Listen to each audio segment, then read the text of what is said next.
एक दलित supreme court का chief justice बन गया, मगर ये जालिम लोग, ये कास्टिस्ट लोग, ये जहर है, ये बर्दाश्त नहीं करेंगे। दलित उस मुकाम पर पहुंच गया।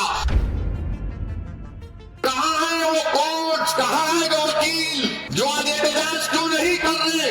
अगर तुमको दलितों से मोहब्बत नहीं तो क्या तुम सुप्रीम कोर्ट की अजमत के कायल नहीं हो? तुम क्यों प्रोटेस्ट नहीं कर रहे? इसलिए नहीं कर रहे तुम क्योंकि एक दलित के ऊपर एक बड़ा आदमी जूता उठाकर फेंका। मैं एक पोस्टर उठाता हूं, no they are getting radicalised, but what about the damn 70-year-old man, 70 साल का बूढ़ा, उसको कौन रेडिकलाइज किया बोलो? मैं महाराष्ट्र के दलित भाइयों से कह रहा हूं, भारत के दलित भाइयों से कह रहा हूं, देखो, पहचानो, ये जहर नहीं तो क्या है बताओ? और मोहन भागवत बोलते हैं हम कास्टिज्म को खत्म कर देंगे। अरे मोहन भागवत, आप तो मुंह नहीं खोले।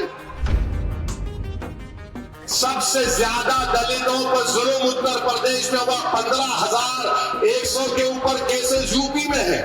और लोग बोलते बटेंगे तो कटेंगे, ठोक दो, गोली मार दो, बुलडोजर चला दो।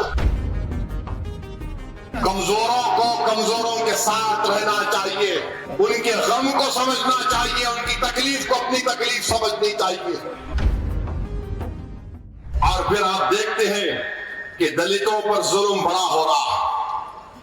एनसीआरबी का डेटा है, सिर्फ नगर में, हजरत पुलिस को बोल रहा हूं फॉर योर इंफॉर्मेशन, 2023 में नगर में 203 केसेस दलितों के जो जुल्म हुआ उस पर।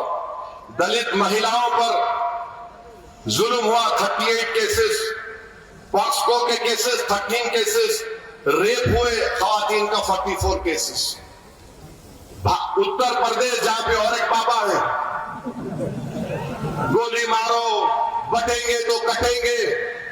सबसे ज्यादा दलितों पर जुल्म उत्तर प्रदेश में हुआ, 15,100 के ऊपर केसेस यूपी में है, 15,000 केसेस।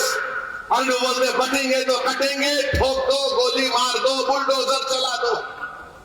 और इसका नतीजा क्या निकला कि भारत के सुप्रीम कोर्ट के चीफ जस्टिस, दूसरा दलित जज, उसके कोर्ट में एक 72-year-old बुड्ढा आकर जूता निकाल कर हमारे सुप्रीम कोर्ट के जज के इजलास में जूता फेंकता है और कहता है कि सनातन धर्म का मार हिंदुस्तान में नहीं सहा जाएगा।